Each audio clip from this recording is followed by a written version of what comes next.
Alright guys, and now we're back in business with a community showdown between the Dark Elves, who shall be led by Ice Power Total War. And today, my friends, he faces off against the Noble Knights of Bretonnia, who shall be led by Ludwig and King Lewin. Should be quite a bit of fun. Now, as far as this Dark Elf build goes, here up in the sky, as far as the leadership goes, already very unorthodox. We do have the dreaded High Beastmaster. So the High Beastmaster has a couple cool abilities. He has Whiplash, which imbues huge damage spikes on things like Hydras or Charybdis or, other beastie kind of units like that. However, it does not look like Ice Power has brought any of those abilities and is bringing this bad boy simply for one reason. He was bred for one reason, and that was to use the Tormentor Sword. So yeah, the High Beastmaster is a relatively armored anti-large lord on the Manticore, which is cute for sure. But again, the main reason you would bring him in this situation would be for the Tormentor Sword. It basically allows you to lock any target in place for a substantial period of time, which then allows all your Dark Shards and missile units to really, pound them down and do a ton of damage. And, Dark Shards, Archers, all those type of units are, not fair easy to juke, but they can be juked pretty efficiently by high-level players who are used to tournament play and whatnot. So sometimes you'll find that if you try and shoot like a flying character, like King Lewin with a bunch of Dark Shards, you're like, damn it, I'm not hitting him. My opponent's going back and forth and juking and just basically, I'm missing with everything. But what you do here is you get the Tormentor Sword, you lock that bad boy in place, and bread will most certainly be buttered. So I like that quite a bit. Handguns and things like that, powder weaponry is a little bit more direct on the fire, so typically you can hit home a little bit easier. But, Dark Shards do pack a huge punch. I mean, yeah, the missile damage isn't insane if you just look at it, but the thing is they have really good AP values, which makes them excellent at tearing through characters like King Lewin or, anyone else like that. So for his front line, it's going to be Dread Spears and Bleak Swords into the sunset. We do have some Dark Riders, so perhaps trying to get into the Peasant Bowman lines. Yeah, Dark Shards with shields. I expect he's maybe expecting some Peasant Bowmen here, so perhaps the Peasant Bowmen are going to be trying to focus down the Dark Shards, and the Silver Shields will help quite a bit. We do have the Blackguard in the back mixed with Spears, and of course, Witch Elves are just a staple. You don't want a bunch of Witch Elves in this matchup, but having one or two, or like the Sisters of Singing Doom, can be something that instantly wins you the game by rampaging a high-value target and dragging that bad boy down. So we'll see how it goes. So King Louis, always a good choice. Sword of Corone is great. He does also have the Lion Shield, so even if he does get caught by a Tormentor Sword, he can essentially use the Lion Shield. And correct me if I'm wrong, but is King Lewin not carrying a shield? I mean, look at that. That is a shield, and I do not know why he is not. Yeah, this is the first time I've noticed this. I always thought that King Lewin actually had like a shield value on him. But yeah, I guess not. That's very strange. Anyways, Lewin battling the Manticore. For the rest of the Bretonnian army, it's going to be Knights of the Realm, Knights of the Lionhearted, Knights Errant, Knights of the Realm. So more or less the mid-tier Knights, which, certainly do fine. Knights Errant can run down the infantry. Knights of the Realm can go fisticuffs with pretty much any of the Dark Elf cav. Probably would lose pretty bad to the Dread Knights, but we'll see. It's going to be Peasant Archers, Trebuchet, Battle Pilgrims mixed with some Peasant Mobs, and that is it. So here we do have the first engagement. Looks like the Tormentor Sword was used. Lewin is locked in place for a period of time, but like I said, he does have the Lion's Shield, which gives him 44% missile resist, which means he's not going to be taking too much damage. But as far as that trade goes, it's not bad. We do also have the Beast Slaver ability here, which gives a huge combat boost here to the Manticore Lord.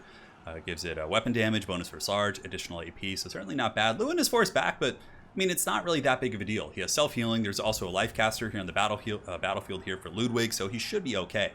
Now, Bretonnia taking a little bit of a greedy angle here, trying to come through this seam, and it looks like they will be intercepted by some Dark Riders and also a bunch of Cold One Knights. In the meantime, the Field Trebuchets of Bretonnia shooting into the Blackguard and have taken out a couple models, but one of the units of Knights Errant here is most certainly going to be sacrificed, as now they're being countercharged by Cold One Knights as well as the High Beastmaster. So on that note, Bretonnia certainly needs to get some good engagements on the other side.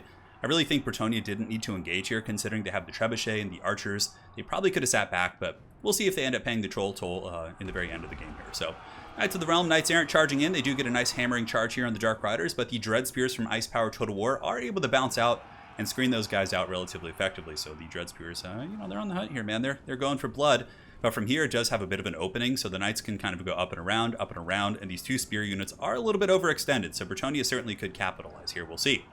On the far side of the map, you can see Knights of the Realm are just kind of hustling and trying to outrun those Cold One Knights. As far as speed goes, we have 75 speed against 66, so the Knights of the Realm should be faster. And Bretonnia coming in for a huge charge here. Knights of the Lionheart plus Lewin going in and really should be able to melt these Blackheart Corsairs somewhat easily, especially with Lewin there and Battle Pilgrim surging in. We'll see how it goes. Oh, but a huge burning head coming down. That was a nasty one. Tears through those Peasant Bowmen and goes through the second group as well.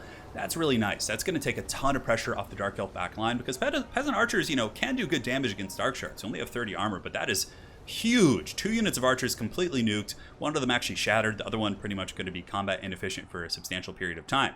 Now in the backfield, we have a little bit of loose fighting. Knights of the Realm do charge into Coldwood Knights, but they're heavily outnumbered here by Dark Riders, also by some Dread Spears, and the advancing here of the Black Guard plus the other spear units is really preventing the other Bretonnia Knights from helping to reinforce his position. So back to the center mass here. Lewin does go in for a gooning attempt and is able to do some big damage to the Sorceress, which after that Burning Head, I would probably do the same thing.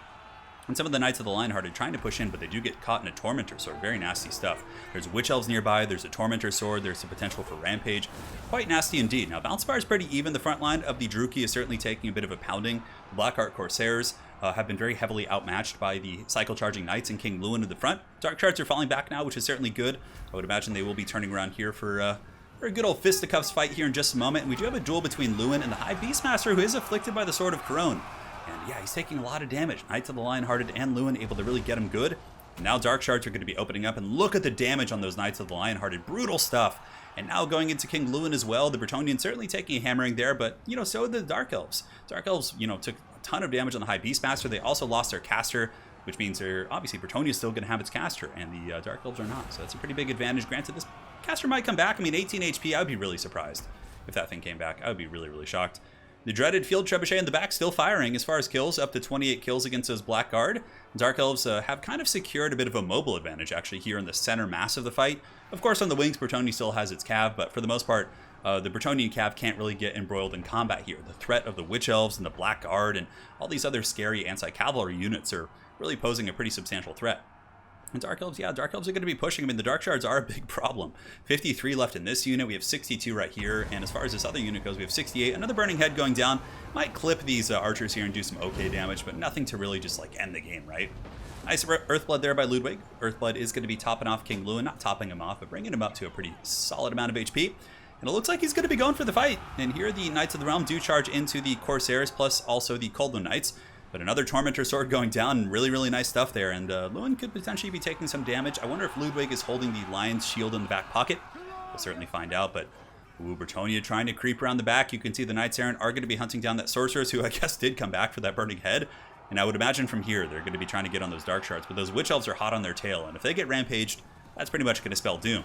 Another charge coming in from the Bretonnian Knights, going to be lancing down many of these Coldwood Riders. Lewin going ham as well. And the Coldwood Knights finally starting to actually lose these engagements, down to 14 models. But man, every time they engage, those Dark Shards just happily sitting in the back with the support of some spears and just popping those shots and really, really doing some serious work. On top of that, Black Guard are going to be very, very tough to kill. Trebuchet looks like it may have been switching targets. I don't know if the Trebuchet was going after the Black Guard this whole game, so who knows. Over here in the back, though, worst case scenario here for these Knights Errant. They are rampaged by the Witch Elves, and normally they'll endure pretty well against Witch Elves, which are a bonus for its infantry unit.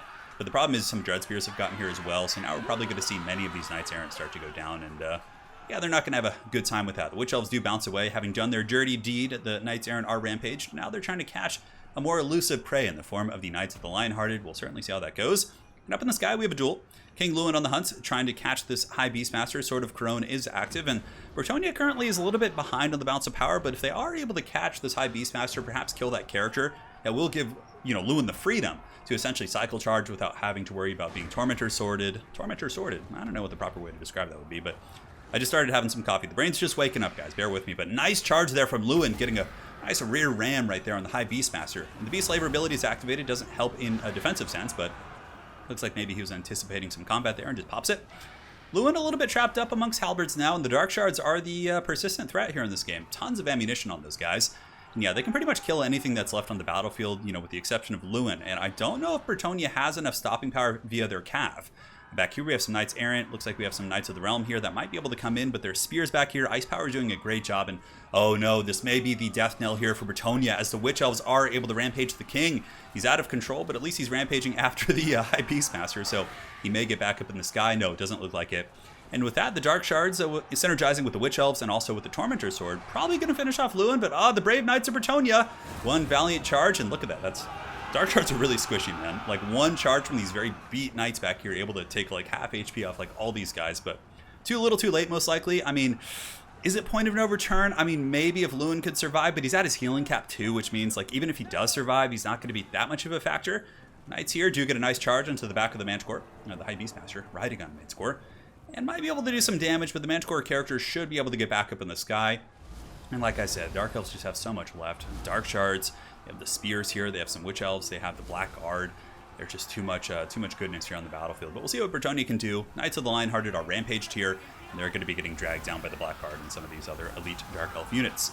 Certainly a very well-played game. It was a cool, unorthodox build here by Ice Power Total War, bringing in the High Beastmaster just as like a Tormentor sword machine. I mean, it just goes to show, like, whatever unit you put that or the Helm of Discord on is going to become a good unit. There was actually a time when the Dwarves, this was insane, man. This is probably the most powerful the Dwarves had ever been, but there was a time when the Dwarves were given Tormentor swords on their Thanes, and oh my god, like so many matchups in which the Dwarves really struggled in. There goes King Lewin right there, just tumbling down to the earth. But pretty much every matchup, the Dwarves were like, oh god, chariots, or, nobles on chariots, or things like that, that really, punished the Dwarves. They would just sit a Thane to their back line, lock them down, pound them with guns and cannons. It was brutal, but yeah, so pretty much anything you put a Tormentor sword on is going to be good. The Dark Shards did very well that game, largely due to the synergy with the Tormentor sword. I don't know how well they would have done without it. Probably would have done okay, honestly. Ice Power did really well with the Firecaster, using the Burning Heads to roast those Peasant Archers, which pretty much freed up the Dark Shards to do as they please. And yeah, a couple good Cav engagements.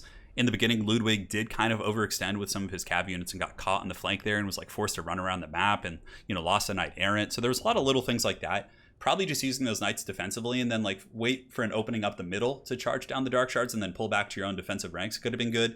Because he did have the advantage in the Cav game. I mean, he had 5 solid cavalry units, and the Dark Elves just had Cold One Knights and, a couple Dark Riders. So I think a little bit tighter on the Cav play, and it could have been a more contested game for sure. But, in total, it was a fun one. So well played to Ice Power Total War, the Slanesh Bot Total War, and Ludwig, 15,000. Certainly quite a bit of fun. Hopefully you guys enjoyed this one, and we'll be back with more content soon. You guys take care, my friends, and that is it for now. Cheers.